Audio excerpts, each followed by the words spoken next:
never made it, but I know what it takes. I'm motivated by a mix of emotion. Got my statement, and I'm reading. 자, 이번엔 그러면 이제 우리 원래 주제였던 이 공자 부인은 누구인가에 대한 이야기를 좀 하겠습니다. 공자의 제자에 대해서도 우리가 많이 알고 있는데 정작 공자 부인은 누구인지 잘 모릅니다. 공자 가어에는 공자가 19살 때 송인 기관씨 여성과 결혼을 했다라는 기록이 있습니다. 그러니까 송인이란 말은 뭐냐? 송나라 지역의 사람이에요. 송이라는 것은 뭐냐? 과거의 상나라, 망한 상나라의 그 지역이 이 송나라입니다. 그래서 이 춘추시대 때 보면 이 상나라 그 유학 사람들을 굉장히 무시하는 말들이 많습니다. 어쨌든 이 송인 출신의 기관씨 집안의 여자하고 결혼한 것이에요.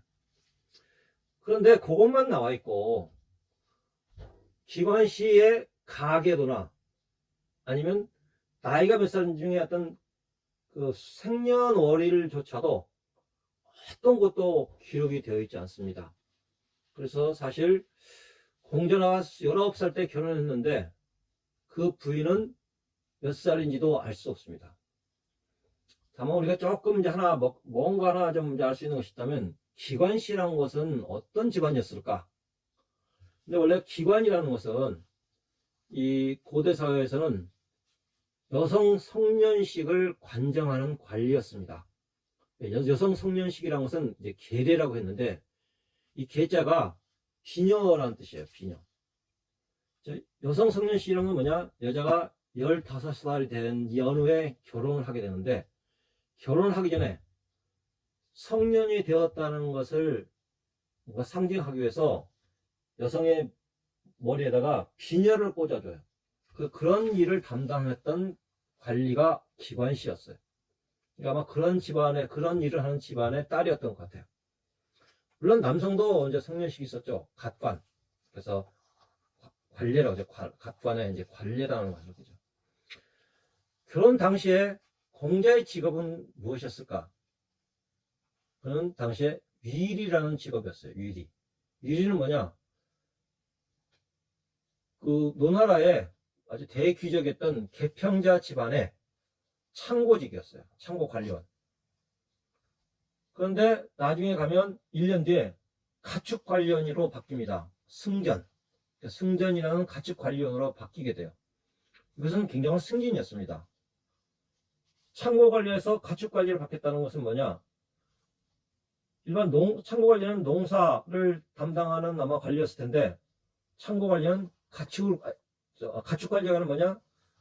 고대 사회 제사에 필요한 동물들을 관리하는 사람이었던 거죠. 따라서 당시에 공자는 이 20살 때 가면 개평자 집안의 최고 높은 사람이었던 것이죠. 자, 공자가 1년 전에 결혼하고 1년 후에 승진을 했어요. 승전으로 승진할 즈음에 아들을 낳습니다. 아들이 바로 니예요. 니를 낳습니다. 그런데 이제 아들을 낳고 난 이후에 이 기관씨에 대한 어떠한 기록이 남아있지 않습니다. 그리고 기관씨뿐만 아니라 아들 니 외에 어떤 또 다른 자녀에 대해서도 기록이 전혀 없습니다. 20살 때 아들을 낳았으면 그 위에 딸도 낳고 또 다른 아들도 낳을 수 있었을 텐데 전혀 그런 기록이 없어요. 그래서 이제 공자한테는 어쩌면 외아들 하나만 있었다고 이제 우리가 말할 수밖에 없죠. 이제 팩트는 잘 모르니까. 그리고 딱 한 가지 있어요. 공자보다 7년 먼저 기관씨가 죽었다라고 기록되어 있어요. 그러니까 공자가 BC 479년에 죽었으니까 기관씨는 BC 485년도에 죽었다고 볼 수 있습니다. 근데 BC 485년도에는 당시 공자는 노나라에 있지도 않았어요. 그러니까 집에 없었다는 소리죠. 당시 공자는 노나라에서 나와가지고 여러 13개국을 갖다가 이제 방랑하고 있었어요. 그러니까 부인이 죽었을 때 곁에 있지도 못했어요. 하여튼 이제 결국 쉽게 말하면 공자는 공자와의 정식 결혼 생활하면 19살 때 결혼해가지고 67살 때 죽었으니까 아마 두 사람의 결혼 생활은 약 한 48년 정도가 되겠죠. 근데 아들 낳았다는 거 외에는 아무런 기록이 없어요. 이게 사실상 47년간은 깜깜한 거죠. 그러면 이 47년간 공자는 뭐 했는가를 잠깐 보면서 뭔가 그 귀씨와의 어떤 관계 같은 걸, 이제 기관 부인과의 관계 같은 걸 우리가 조금 짐작해 볼 수 있을 것 같아요. 공자가 이제 아들 낳고 난 다음에 20살 때 낳았는데 27살 때 공자가 처음으로 독자적인 자기 비즈니스를 하게 됩니다. 그 비즈니스가 학교 사업이었어요. 그래서 학교를 세워서 교육을 담당하게 됩니다. 이게 30대까지 이어집니다. 공자는 이러한 자기의 이 과거를 31입, 30살 때 독립했다. 학문적으로, 사상적으로, 경제적으로 아마 독립했다는 것을 의미하는 것 같아요. 그래서 아마 그때까지는 굉장히 잘 나갔죠. 그러니까 적어도 19살 때 결혼해가지고 27살 때 사업을 시작했으면 그때까지는 공자와 이 기관 부인이 서로 열심히 힘을 모아서 뭐 굉장히 잘 나갔던 것 같아요. 그런데 이제 공자의 일생에 있어서 일대 전환점이 되는 그런 한 사건이 발생합니다. 그 사건이라는 것은 바로 BC 517년 노나라에서 사만시라는, 즉 당시에 세 개의 이 귀족 권력 집단들이 노나라 왕이었던 소공을 축출합니다. 그래서 소공이 제나라로 망명을 하게 돼요. 사실 춘추시대에는 제후들이 왕들을 추천하는 것은 비일비재한 것이었어요. 결코 드문 일이 아니었는데 공자는 도저히 그런 상황을 지켜볼 수가 없었어요. 왜냐?